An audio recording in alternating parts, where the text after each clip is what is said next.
Um homem sem exército, sem armas modernas e sem educação formal derrotou 3 expedições militares do Brasil. Como isso é possível? Antônio Conselheiro criou uma cidade de 25.000 pessoas no sertão da Bahia que desafiou a República Brasileira, e o governo precisou de 8.000 soldados para destruí-la. Deixe nos comentários, você acha que Conselheiro era um líder visionário ou um fanático perigoso? Se inscreva para descobrir a verdade sobre Canudos. O peregrino do Apocalipse.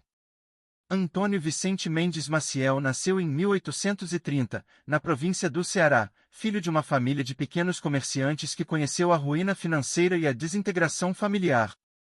Seu pai, Manuel Mendes Maciel, era um homem violento que assassinou a própria esposa e seu amante, evento traumático que marcaria profundamente o jovem Antônio. Após trabalhar como professor, comerciante e escrivão, Antônio viveu seu próprio colapso quando sua esposa o abandonou por um policial. Esse evento desencadeou uma transformação radical em sua personalidade.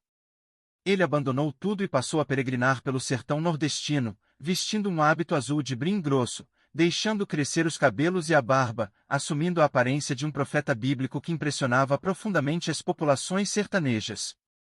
Durante mais de 20 anos, entre 1870 e 1893, Antônio Conselheiro percorreu centenas de quilômetros pelos estados da Bahia, Sergipe, Pernambuco e Ceará.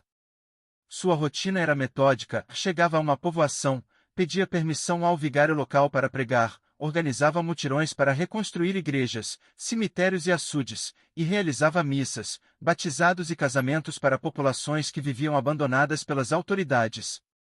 Suas pregações mesclavam catolicismo popular, profecias apocalípticas e críticas contundentes à República recém-proclamada. Para os sertanejos empobrecidos, que viviam à margem do Estado e sofriam com secas periódicas, fome e violência dos coronéis, Conselheiro representava uma figura messiânica que finalmente se importava com seu destino. Seu carisma não derivava de violência ou promessas materiais, mas de sua capacidade de articular o sofrimento coletivo em uma narrativa religiosa que dava sentido à existência miserável do sertanejo. O contexto histórico do Brasil na transição entre Império e República era fundamental para entender o surgimento de Conselheiro. A proclamação da República em 1889 havia sido um golpe militar que não consultou a população, especialmente a massa de brasileiros pobres e analfabetos. No sertão, as mudanças republicanas eram vistas como ameaças, a separação entre igreja e Estado atacava a identidade católica profunda do povo, o casamento civil era interpretado como prostituição legitimada, os novos impostos e o censo populacional eram temidos como instrumentos de recrutamento forçado. Conselheiro vocalizava essas angústias em suas pregações, denunciando a República como obra do Anticristo e profetizando que em 1896 hão de rebanhos mil correr da praia para o sertão, então o sertão virará praia e a praia virará sertão. Essa retórica apocalíptica encontrava eco em uma população que vivia catástrofes climáticas recorrentes e sentia que o fim dos tempos estava próximo. Sua liderança era construída através de gestos concretos que demonstravam comprometimento com as comunidades. Diferente dos padres que apareciam esporadicamente ou dos coronéis que exploravam o povo, Conselheiro ficava meses em cada localidade, trabalhando ao lado dos moradores, dormindo ao relento, recusando dinheiro pessoal e vivendo de esmolas. Organizava o trabalho coletivo de forma eficiente, coordenando centenas de pessoas em obras de infraestrutura que beneficiavam toda a comunidade. Essa combinação de ascetismo pessoal, capacidade organizacional e mensagem apocalíptica criou uma figura de autoridade moral inquestionável entre os despossuídos do sertão. Quando as autoridades republicanas começaram a persegui-lo, acusando-o de monarquista e fanático, isso apenas reforçou sua imagem de mártir perseguido pelo governo ateu, aumentando ainda mais sua legitimidade perante os sertanejos que já desconfiavam profundamente das instituições estatais e suas promessas vazias de progresso. A fundação de Canudos. Em 1893, após décadas de peregrinação e pequenos conflitos com autoridades locais que o viam como ameaça ao controle político dos coronéis, Antônio Conselheiro tomou uma decisão que transformaria sua missão errante em um projeto político-religioso permanente e estabelecer-se definitivamente em uma fazenda abandonada às margens do rio Vazabarris, no sertão da Bahia. O local era estratégico, situado em uma região de difícil acesso, cercada por morros e com abastecimento de água relativamente confiável. A antiga fazenda pertencera ao barão de Jeremoabo e estava desocupada. Conselheiro batizou o arraial de Belo Monte, mas o lugar ficaria conhecido na história como Canudos, referência aos tubos de bambu que a população local usava para fumar tabaco. Rapidamente, a notícia de que o conselheiro havia finalmente se estabelecido espalhou-se pelo sertão como fogo em pasto seco. Famílias inteiras começaram a convergir para Canudos vindas de toda a região Nordeste, abandonando fazendas onde trabalhavam como agregados, fugindo da seca que assolava o sertão na década de 1890, escapando do recrutamento forçado para a Guerra de Canudos ou simplesmente buscando a salvação prometida pelo profeta. Em apenas 4 anos, entre 1893 e 1897, Canudos cresceu de algumas centenas para aproximadamente 25 mil habitantes, tornando-se a segunda maior cidade da Bahia, perdendo apenas para Salvador. Esse crescimento explosivo era extraordinário considerando que ocorreu sem qualquer infraestrutura estatal, planejamento urbano formal ou recursos externos. A população construía suas próprias casas de taipa, organizava a agricultura comunitária e criava instituições próprias de governança. Canudos não era simplesmente um ajuntamento caótico de fanáticos, como a propaganda republicana pintaria, mas uma comunidade organizada com economia funcional e estrutura social complexa que desafiava a ordem estabelecida. A organização interna de Canudos revelava uma sofisticação que contradiz a imagem de fanatismo irracional propagada pelas autoridades. Conselheiro estabeleceu uma rotina religiosa rigorosa com missas diárias, procissões, rezas coletivas e jejuns, mas também organizou o trabalho produtivo de forma sistemática. Havia oficinas de artesãos, plantações comunitárias, criação de animais e um sistema de armazenamento e distribuição de alimentos que garantia que ninguém passasse fome mesmo durante as secas. A comunidade praticava uma forma de socialismo religioso primitivo onde a propriedade privada era minimizada e os recursos eram compartilhados segundo as necessidades de cada família. Havia regras estritas de comportamento moral, proibição do álcool e do jogo, e expectativas de participação nas atividades religiosas e no trabalho coletivo. Essa estrutura proporcionava ordem social e sentido de pertencimento para milhares de pessoas que haviam sido marginalizadas e exploradas no Brasil republicano que se modernizava às suas custas. 2 aspectos fundamentais explicam por que Conselheiro conseguiu criar um Estado dentro do Estado sem exército regular. Primeiro, a legitimidade religiosa absoluta que ele possuía perante seus seguidores, que viam nele não um líder político calculista mas um enviado de Deus que guiaria o povo na batalha final contra o anticristo republicano. Segundo, o completo abandono histórico daquela população pelo Estado brasileiro, que só se fazia presente através de impostos, recrutamento forçado e violência policial. Canudos oferecia uma alternativa concreta: trabalho digno, solidariedade comunitária, identidade religiosa forte e autonomia em relação aos coronéis e ao governo. Para os sertanejos, não era Conselheiro quem estava se rebelando contra a ordem legítima, mas a república que havia traído o Brasil ao abolir a monarquia e perseguir a Igreja. Essa inversão de perspectiva era crucial para a coesão da comunidade e explicava por que milhares de pessoas comuns estavam dispostas a morrer defendendo Canudos contra as expedições militares que logo viriam dizimar o arraial. A República contra o sertão. O crescimento vertiginoso de Canudos alarmou profundamente as autoridades republicanas da Bahia e do governo federal. Para a elite política e militar brasileira, Canudos representava uma ameaça existencial à jovem república por múltiplas razões que iam além da retórica monarquista de Conselheiro. Primeiro, havia o medo genuíno de que Canudos fosse o núcleo de uma conspiração monarquista internacional para restaurar a dinastia de Bragança, apoiada por potências europeias hostis ao regime republicano. Embora essa teoria fosse completamente fantasiosa e não houvesse qualquer evidência de apoio monárquico organizado a Canudos, ela circulava amplamente nos meios militares e jornalísticos das capitais. Segundo, Canudos desafiava o monopólio da violência e da autoridade que o Estado moderno reivindica para si, funcionando como um território autônomo onde as leis republicanas não tinham validade e onde milhares de cidadãos haviam simplesmente deixado de reconhecer a soberania do governo brasileiro sobre suas vidas.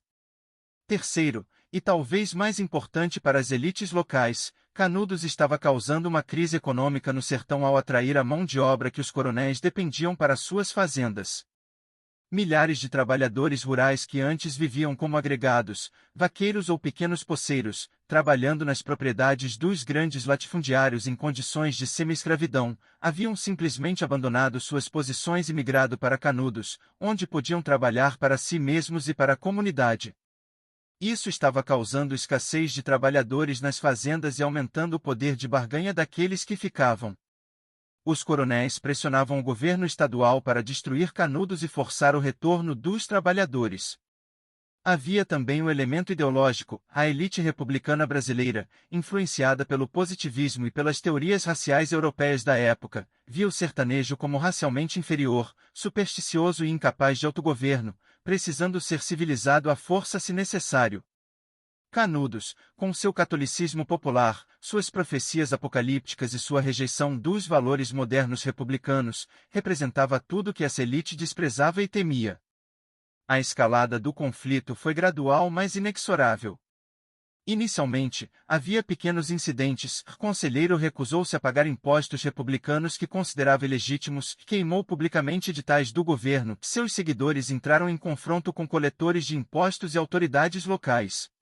Em novembro de 1896, um incidente aparentemente trivial deflagrou a guerra. Canudos havia encomendado madeira de um comerciante em Juazeiro para construir o teto da nova igreja, pagou o adiantado, mas a madeira não foi entregue. Quando um grupo de conselheiristas foi buscar a madeira, correram rumores de que atacariam a cidade. O governo da Bahia enviou uma expedição policial de 100 homens para interceptar os canudenses. Em 21 de novembro de 1896, essa primeira expedição foi emboscada e derrotada pelos conselheiristas em Uauá, com várias baixas. Essa vitória inesperada dos sertanejos sobre as forças do governo chocou as autoridades e transformou o que poderia ter sido um conflito localizado em uma questão de honra nacional para o exército republicano. O governo federal e estadual, humilhados pela derrota, organizaram 3 expedições militares subsequentes, cada uma maior e mais bem equipada que a anterior. A segunda expedição, com 543 soldados, foi derrotada em janeiro de 1897. A terceira, comandada pelo coronel Moreira César e composta por 1.300 soldados, incluindo a elite do exército brasileiro, foi catastroficamente derrotada em março de 1897, com o próprio Moreira César sendo morto em combate. Essas derrotas sucessivas causaram pânico político no Rio de Janeiro. A imprensa denunciava Canudos como uma conspiração internacional, atribuindo aos sertanejos armas sofisticadas e treinamento militar estrangeiro, tudo fantasias que refletiam a incapacidade da elite de aceitar que camponeses descalços estavam derrotando o exército nacional. A quarta e última expedição foi uma operação militar massiva com mais de 8.000 soldados, artilharia pesada e o compromisso total do governo de aniquilar Canudos, o que finalmente aconteceu em outubro de 1897, após meses de cerco e bombardeio que matou praticamente toda a população do arraial, incluindo milhares de mulheres e crianças. A teocracia sertaneja. Para compreender como o conselheiro governava Canudos sem exército formal, é fundamental analisar a estrutura teocrática que ele estabeleceu, baseada não na coerção física mas na autoridade religiosa absoluta. Conselheiro era simultaneamente profeta, legislador, juiz e guia espiritual da comunidade. Suas palavras eram recebidas como revelação divina e suas ordens eram cumpridas com zelo religioso. Não havia necessidade de uma burocracia complexa ou de forças policiais porque a própria estrutura religiosa da comunidade garantia a coesão social e a obediência às normas estabelecidas. Conselheiro mantinha uma rotina rigorosa de pregações diárias onde expunha suas visões apocalípticas, interpretava eventos contemporâneos à luz da teologia e instruía seus seguidores sobre como viver de acordo com os mandamentos divinos. Essas pregações aconteciam na igreja inacabada que era o centro geográfico e simbólico de Canudos, e atraíam milhares de pessoas que as ouviam em silêncio reverente. A hierarquia religiosa de Canudos era relativamente simples mas eficaz. Abaixo de conselheiro, havia um grupo de assessores próximos e líderes espirituais que o auxiliavam nas tarefas administrativas e religiosas, incluindo a famosa Beata Maria de São Pedro, que era uma das poucas pessoas com acesso direto ao conselheiro e exercia influência considerável. Havia também os comandantes de rua, homens respeitados responsáveis por organizar o trabalho coletivo e manter a ordem em diferentes setores do arraial. Esses comandantes não eram militares no sentido convencional, mas líderes comunitários cuja autoridade derivava do respeito que inspiravam e de sua lealdade demonstrada ao conselheiro e à comunidade. A estrutura era descentralizada o suficiente para permitir iniciativa local nas questões cotidianas, mas centralizada nas decisões importantes que passavam sempre pelo conselheiro, cuja palavra era final e indiscutível. Esse sistema funcionava porque a população havia internalizado completamente os valores religiosos e comunitários que o conselheiro pregava, tornando a coerção externa desnecessária. A economia de Canudos era organizada segundo princípios de solidariedade cristã primitiva que o conselheiro extraía de sua interpretação das Escrituras. Havia propriedade coletiva dos meios de produção principais, especialmente terras de cultivo e instrumentos agrícolas, embora as famílias mantivessem posse de seus pertences pessoais e de suas casas. O trabalho era organizado coletivamente em mutirões para as tarefas maiores como construção, abertura de roças e colheita, enquanto as famílias também mantinham pequenas hortas individuais. A produção era armazenada em celeiros comunitários e distribuída segundo as necessidades de cada família, com atenção especial a viúvas, órfãos e doentes que não podiam trabalhar. Havia também uma economia de mercado limitada, com artesãos produzindo bens que eram vendidos em feiras regionais, gerando renda que era usada para comprar itens que Canudos não produzia, como sal, ferramentas e armas. Esse sistema econômico híbrido, combinando elementos comunitários e de mercado, proporcionava um padrão de vida modesto mais estável para a população, superior à miséria que muitos haviam conhecido nas fazendas. A justiça em Canudos era administrada informalmente através de mediações comunitárias, e, em última instância, por conselheiro, que julgava disputas sérias. Não havia prisões ou punições físicas sistemáticas, exceto em casos extremos. A principal forma de controle social era a pressão moral da comunidade e o temor de perder a salvação eterna prometida por conselheiro. Crimes graves como assassinato ou roubo eram extremamente raros, parcialmente porque a estrutura comunitária proporcionava para todos as necessidades básicas e parcialmente porque a intensidade da vida religiosa deixava pouco espaço para comportamentos antissociais. Quando conflitos surgiam, eles eram geralmente resolvidos através de mediação por líderes respeitados, com ambas as partes sendo encorajadas a perdoar e reconciliar-se no espírito cristão. Esse sistema de justiça restaurativa, baseado em valores comunitários compartilhados, era muito mais eficaz para manter a ordem social que o sistema punitivo formal do Estado brasileiro, que no sertão era geralmente corrupto, violento e inacessível aos pobres, servindo apenas aos interesses dos coronéis locais. A identidade coletiva.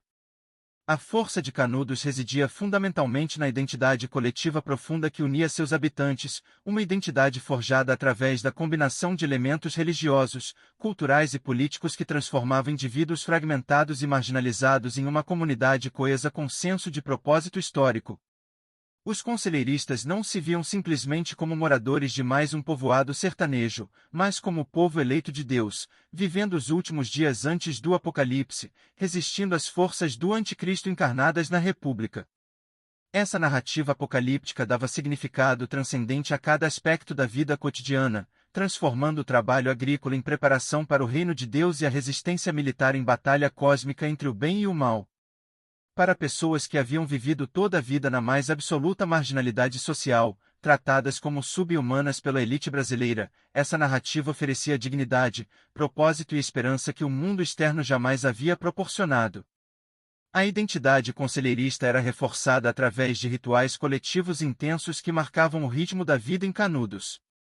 As missas diárias, procissões semanais, jejuns sazonais e celebrações religiosas criavam uma experiência compartilhada que unia a população em torno de valores comuns. Esses rituais não eram apenas expressões de fé abstrata, mas momentos de reafirmação da identidade coletiva e do compromisso com a comunidade e com o conselheiro.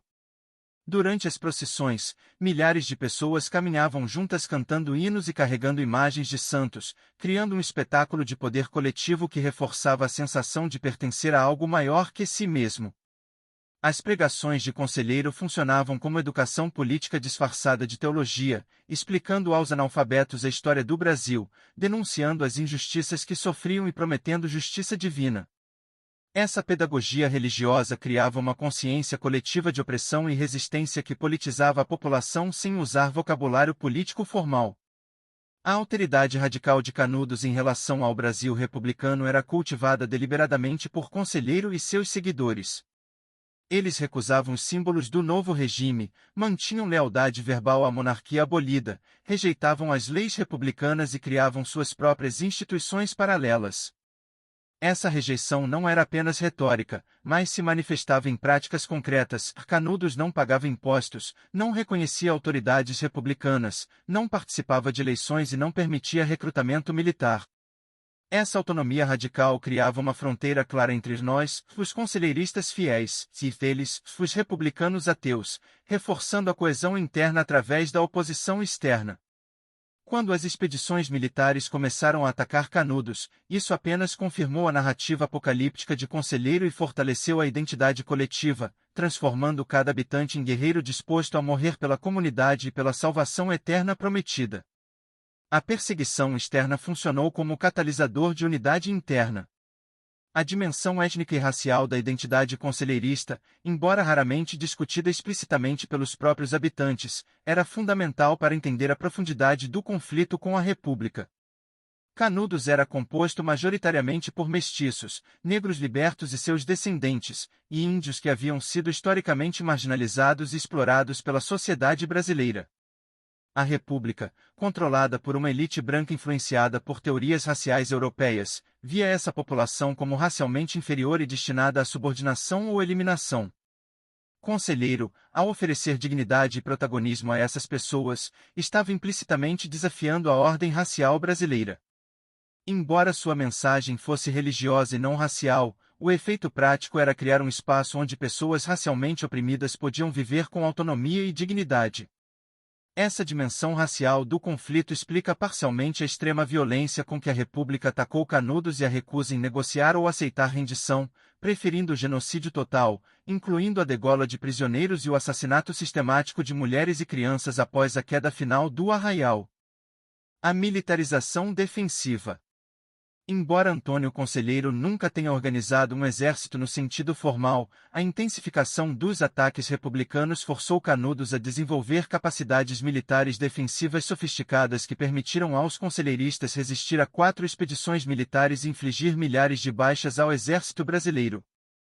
Essa militarização era fundamentalmente defensiva e improvisada, baseada no conhecimento íntimo do terreno pelos sertanejos e em táticas de guerrilha que negavam as vantagens tecnológicas e numéricas do exército regular. Os principais líderes militares de Canudos não eram soldados profissionais mas escangaceiros, vaqueiros e sertanejos experientes em sobrevivência e combate regular. Figuras como João Abade, Pajeú, José Félix, Macambira e Pedrão emergiram como comandantes táticos responsáveis por organizar a defesa do Arraial e realizar emboscadas contra as tropas governamentais. Esses homens conheciam cada trilha, cada aguada, cada possível emboscada no sertão circundante.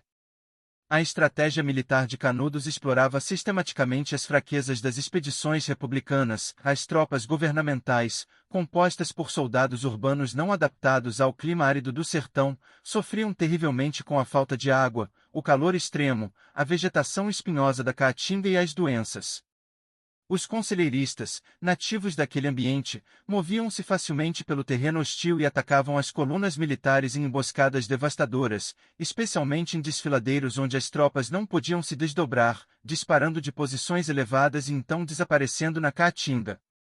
Essas táticas de guerrilha, combinadas com o fanatismo religioso que tornava os conselheiristas destemidos diante da morte, criavam uma força militar surpreendentemente eficaz apesar da inferioridade em armas e munição.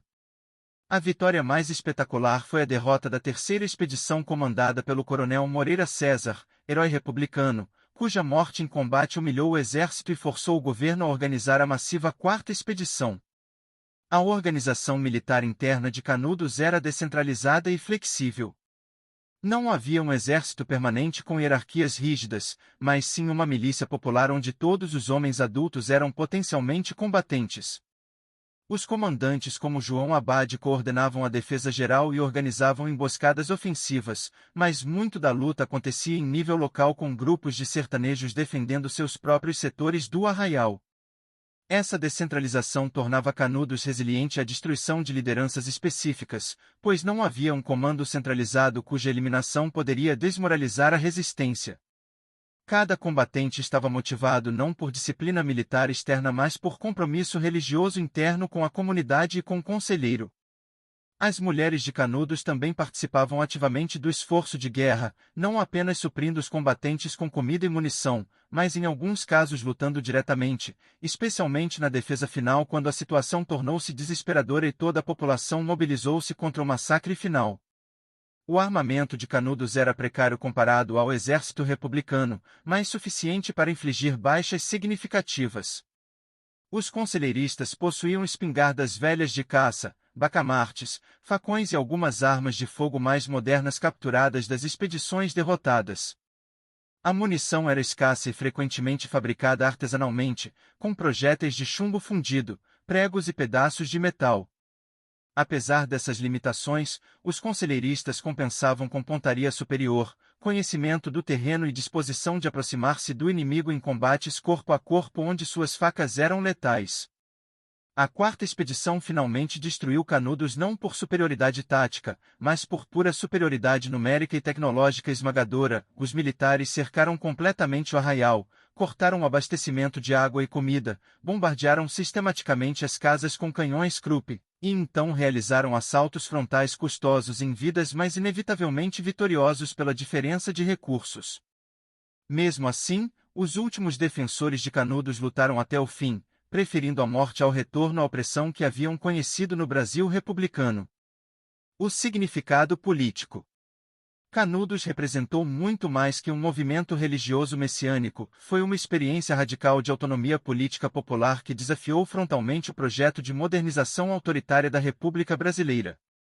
Enquanto a elite republicana sonhava com um Brasil civilizado segundo modelos europeus e norte-americanos, centralizado, secularizado e disciplinado, os conselheiristas criaram uma alternativa baseada em valores comunitários tradicionais, religiosidade popular e autonomia local. Essa contraposição entre dois projetos de Brasil estava no centro do conflito.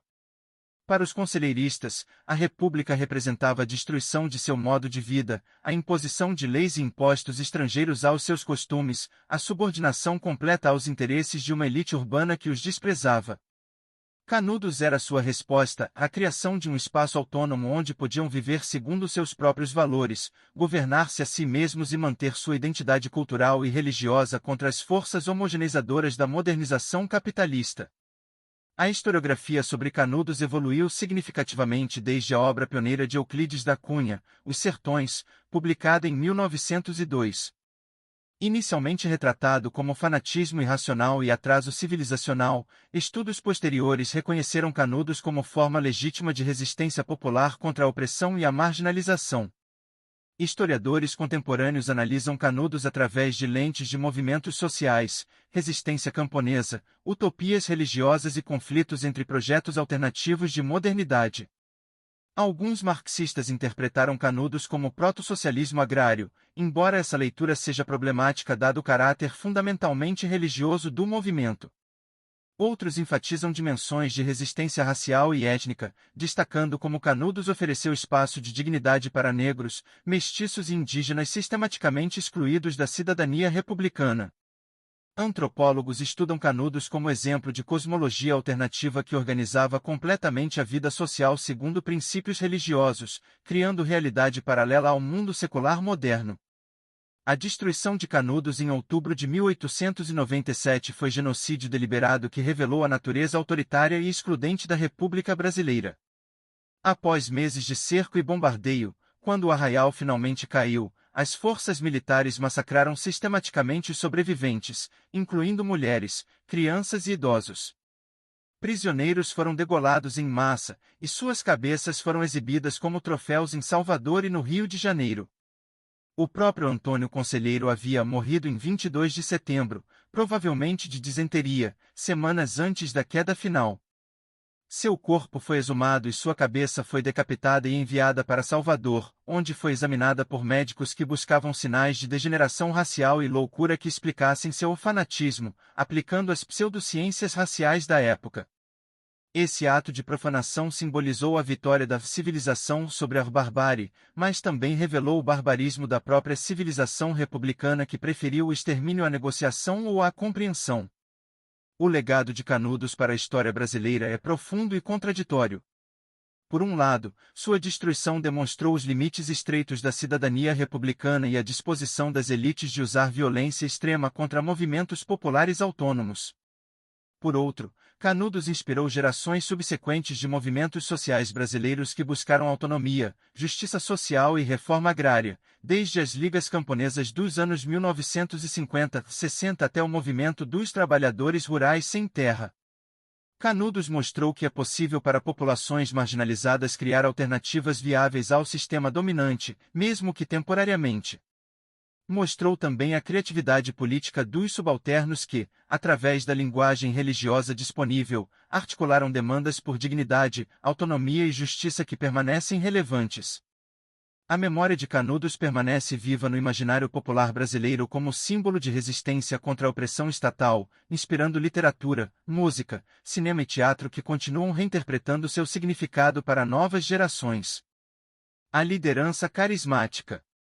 O fenômeno de Antônio Conselheiro só pode ser compreendido adequadamente através do conceito weberiano de autoridade carismática, um tipo de dominação legítima baseada não em tradições estabelecidas ou em legalidade racional, mas nas qualidades extraordinárias percebidas no líder.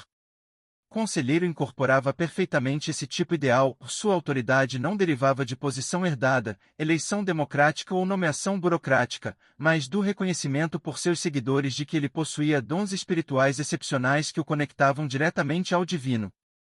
Essa percepção era reforçada por sua aparência física impressionante, alto, magro até a emaciação, com longos cabelos e barba grisalhos, vestido sempre com o mesmo hábito azul surrado, ele parecia literalmente um profeta bíblico que havia saído das páginas do Antigo Testamento. Seu ascetismo radical, recusando confortos materiais e vivendo em pobreza voluntária mais extrema que seus seguidores mais pobres, demonstrava autenticidade espiritual que nenhum político ou padre convencional poderia reivindicar. A retórica de Conselheiro era simples mas poderosa, adaptada perfeitamente ao seu público de sertanejos analfabetos mais profundamente religiosos. Ele falava a linguagem do catolicismo popular que eles conheciam desde a infância, utilizando metáforas bíblicas, profecias apocalípticas e histórias de santos para explicar eventos políticos contemporâneos. Sua mensagem central era que o mundo estava corrompido, a república era obra do anticristo, e apenas aqueles que se juntassem a ele em Canudos seriam salvos na iminente apocalipse. Essa narrativa maniqueísta, dividindo o mundo entre forças absolutas do bem e do mal, proporcionava clareza moral em um universo confuso onde os pobres sofriam sem compreender por quê. Conselheiro oferecia uma explicação transcendente para o sofrimento, era teste divino e consequência da impiedade republicana, e uma solução definitiva, viver em Canudos segundo os mandamentos de Deus e aguardar a salvação. Essa combinação de diagnóstico, explicação e solução criava uma cosmovisão completa que dava sentido à existência dos despossuídos. A relação entre Conselheiro e seus seguidores era de devoção absoluta que beirava a adoração, embora ele evitasse cuidadosamente reivindicar divindade para si mesmo, apresentando-se sempre como servo e mensageiro de Deus. Seus seguidores atribuíam-lhe poderes milagrosos de cura, profecia e proteção divina. Circulavam histórias de que suas bênçãos curavam doenças, suas orações traziam chuva durante secas, e sua presença protegia contra ataques de animais selvagens e bandidos. Essas narrativas, verdadeiras ou não, reforçavam sua autoridade carismática e criavam uma aura de santidade que o elevava acima dos mortais comuns. As pessoas beijavam suas mãos, guardavam pedaços de seu hábito como relíquias, e competiam para estar em sua presença. Essa veneração não era manipulação cínica de sua parte, mas reflexo genuíno de como populações oprimidas projetam em figuras carismáticas suas esperanças de libertação e salvação, transformando líderes humanos em símbolos transcendentes de possibilidades utópicas. Conselheiro mantinha deliberadamente certa distância e mistério que aumentavam seu carisma. Ele não era acessível casualmente a todos, mas vivia em uma casa simples onde recebia visitantes em momentos específicos, mantendo uma rotina rigorosa de oração e contemplação. Essa inacessibilidade parcial criava uma aura de mistério e aumentava o valor de seus pronunciamentos quando finalmente falava publicamente. Ao mesmo tempo, sua vida ascética extrema demonstrava que ele não buscava poder ou riqueza pessoal, diferenciando-o radicalmente dos coronéis corruptos e dos políticos republicanos que os sertanejos conheciam. Essa combinação de distância carismática e autenticidade ascética criava uma forma de autoridade que era simultaneamente transcendente e íntima, distante mas acessível através da fé. Após sua morte em setembro de 1897, a resistência continuou porque a autoridade carismática havia sido institucionalizada na estrutura comunitária de Canudos e porque os seguidores acreditavam que ele continuava guiando-os espiritualmente, mesmo morto. Sua figura transcendeu sua pessoa física, tornando-se símbolo imortal da resistência sertaneja contra a opressão republicana. Lições contemporâneas. A história de Canudos oferece lições profundas e perturbadoras para compreender movimentos sociais, resistência popular e os limites do poder estatal, lições que permanecem relevantes mais de um século depois. Primeiro, Canudos demonstra que a autoridade política legítima pode emergir de fontes não estatais quando o Estado falha em proporcionar justiça, dignidade e condições básicas de vida para populações marginalizadas. Os conselheiristas não eram fanáticos irracionais rejeitando a civilização, mas pessoas racionais buscando alternativas viáveis a um sistema que os oprimia sistematicamente. Sua escolha de seguir conselheiro e viver em Canudos era, dentro de suas circunstâncias objetivas, uma decisão razoável que melhorava materialmente e espiritualmente suas vidas comparado às alternativas disponíveis. Isso desafia narrativas estatistas que assumem que o Estado é sempre a fonte legítima de autoridade e que movimentos autônomos são necessariamente patológicos. Canudos mostrou que comunidades podem se auto-organizar eficazmente sem Estado, criando instituições alternativas baseadas em solidariedade e valores compartilhados. Segundo, Canudos ilustra como linguagem religiosa pode funcionar como veículo de crítica política e mobilização social em contextos onde o discurso político secular é inacessível a populações analfabetas e culturalmente distantes das elites. A teologia apocalíptica de Conselheiro não era alienação da realidade, mas interpretação sofisticada das transformações políticas e econômicas que estavam destruindo o modo de vida tradicional sertanejo. Quando ele denunciava a República como obra do Anticristo, estava articulando em linguagem religiosa familiar uma crítica substancial à imposição autoritária de modernização capitalista, secularização forçada e centralização estatal. Movimentos contemporâneos frequentemente cometem o erro de descartar mobilizações religiosas como alienação ou falsa consciência, falhando em reconhecer que a linguagem religiosa pode expressar demandas legítimas por justiça social de formas culturalmente apropriadas. A questão não é se a consciência política é expressa em termos seculares ou religiosos, mas se ela articula efetivamente interesses e valores dos oprimidos contra estruturas de dominação. Terceiro, a destruição genocida de Canudos revela como Estados modernos respondem com violência extrema quando confrontados com alternativas radicais que desafiam seu monopólio de autoridade e seu projeto de homogeneização nacional. A República Brasileira não podia tolerar a existência de Canudos não porque representasse ameaça militar real, os conselheiristas nunca atacaram outras cidades ou buscaram expandir territorialmente, mas porque sua mera existência como alternativa viável desafiava a narrativa republicana de progresso inevitável e necessidade do Estado. Canudos demonstrava que outras formas de vida eram possíveis, e isso era intolerável para elites comprometidas com a modernização autoritária. Essa lógica permanece operante em como estados contemporâneos respondem a comunidades autônomas, movimentos separatistas e experiências utópicas que reivindicam soberania sobre seus próprios territórios e vidas. A violência desproporcional contra tais movimentos não é aberração irracional, mas defesa estrutural do monopólio estatal de autoridade contra qualquer desafio fundamental. Quarto, Canudos nos força a repensar narrativas simplistas de progresso histórico que assumem que modernização, secularização e centralização estatal são avanços inequívocos que beneficiam todos. Para os conselheiristas, a República representava regressão, não progresso, destruía suas comunidades, atacava suas crenças, explorava seu trabalho e oferecia nada em troca exceto promessas vazias de civilização futura. O progresso republicano era vivenciado pelos sertanejos como violência, expropriação e marginalização.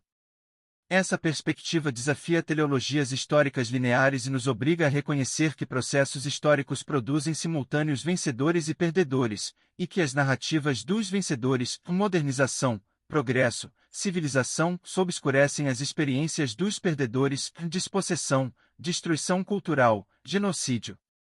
A história de Canudos, contada do ponto de vista dos conselheiristas, é história de resistência digna contra forças esmagadoras da modernização capitalista e do imperialismo cultural.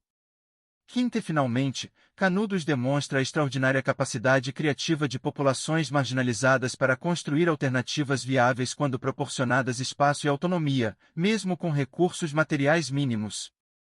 Em apenas 4 anos, milhares de sertanejos pobres e analfabetos criaram a segunda maior cidade da Bahia, com economia funcional, instituições de governança eficazes e cultura vibrante, tudo isso sem apoio estatal, investimento externo ou expertise técnica formal. Essa criatividade popular desmente ideologias elitistas que assumem que os pobres são incapazes de autogoverno e precisam de tutela de especialistas e burocratas. Canudos mostrou que o principal obstáculo ao florescimento humano não é falta de capacidade das pessoas comuns, mas estruturas de poder que monopolizam recursos e reprimem violentamente alternativas ao sistema dominante. Quando essas estruturas são desafiadas, mesmo temporariamente, possibilidades extraordinárias emergem, demonstrando que outros mundos são possíveis se tivermos coragem de imaginá-los e construí-los coletivamente contra todas as forças que insistem que não há alternativa à ordem estabelecida.